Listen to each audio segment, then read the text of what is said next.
Alors, l'exercice 17. Un objet est soumis à une force de 750 newtons qui fait varier sa vitesse de 6 mètres par seconde toutes les 2 secondes. Quelle est la masse de l'objet? Alors, ce qu'on a vu dans la deuxième loi de Newton, c'est que, donc déjà, ce qu'on a vu dans la deuxième loi de Newton, c'est qu'une force provoque une accélération. C'est la relation de cause à effet. La force, c'est la cause, et puis, force de 750 newtons, c'est la cause, et donc, l'effet, c'est une accélération. Alors, cette accélération ici, elle n'est pas donnée, mais par contre, il est écrit que la force fait varier la vitesse de 6 mètres par seconde toutes les 2 secondes.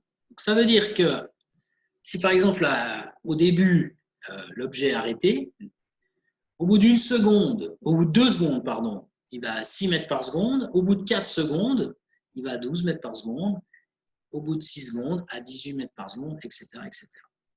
Donc finalement, ce qui est écrit là en vert, la vitesse varie de 6 mètres par seconde toutes les 2 secondes, ça sous-entend effectivement qu'il y a une accélération. Et l'accélération, comme on l'a vu dans la théorie sur la deuxième loi de Newton, c'est en fait l'effet. Donc on retrouve cette relation de cause à effet entre une force et une accélération. Alors comme l'accélération n'est pas donnée véritablement, il va falloir effectivement la calculer. Alors, ça, c'est ce que j'ai fait dans le corrigé. Dans le corrigé, que je peux encore agrandir un petit peu. Non, mais je vais le garder comme ça. Donc, on va appliquer la deuxième loi de Newton, qui est ici. F égale m fois a.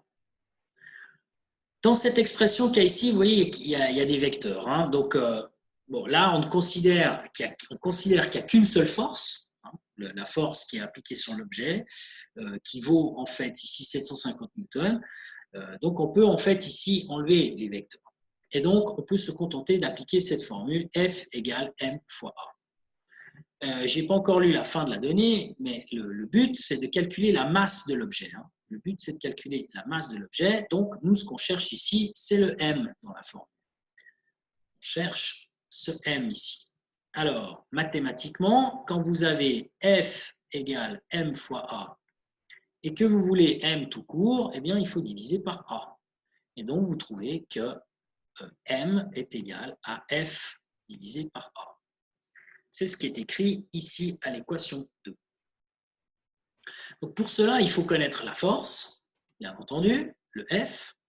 Et cette force, vous la connaissez, c'est les 750 newtons. Ça, c'est dans la donnée. Par contre, l'accélération, elle, on ne la connaît pas. Mais on a des indications, et ces indications, on va les exploiter. On sait que l'objet accélère puisque sa vitesse varie de 6 mètres par seconde. Donc, c'est le delta V qui vaut 6 mètres par seconde. Et ça se fait toutes les 2 secondes. Donc, chaque 2 secondes, il y a 6 mètres par seconde de plus. Alors, la définition de l'accélération, on l'a vu dans le cadre de la cinématique, c'est delta V sur delta T, c'est-à-dire la variation de vitesse divisée par le temps qu'il faut pour varier cette vitesse. Alors ici, la variation de vitesse, c'est les 6 mètres par seconde. Et ce temps, eh bien, je vais le faire en violet ici, ce temps, c'est toutes les 2 secondes.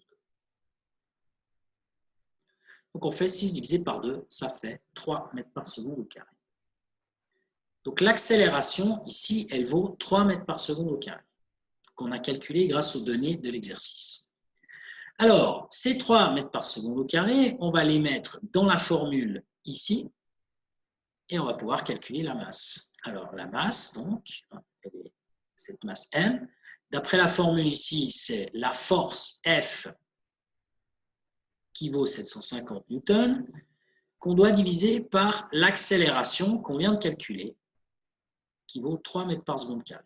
Prenez votre machine, vous calculez 750 divisé par 3, et ça fait 250. Étant donné qu'on n'a que des unités officielles, on va dire, des newtons, des mètres par seconde carré, donc des newtons, des mètres et des secondes, etc., on obtient donc une masse en kilogrammes, qui est donc de 250 kg. Donc, si on résume ce qu'on a fait dans cet exercice, on a premièrement calculé l'accélération sur la base des données de l'exercice, variation de vitesse toutes les 2 secondes.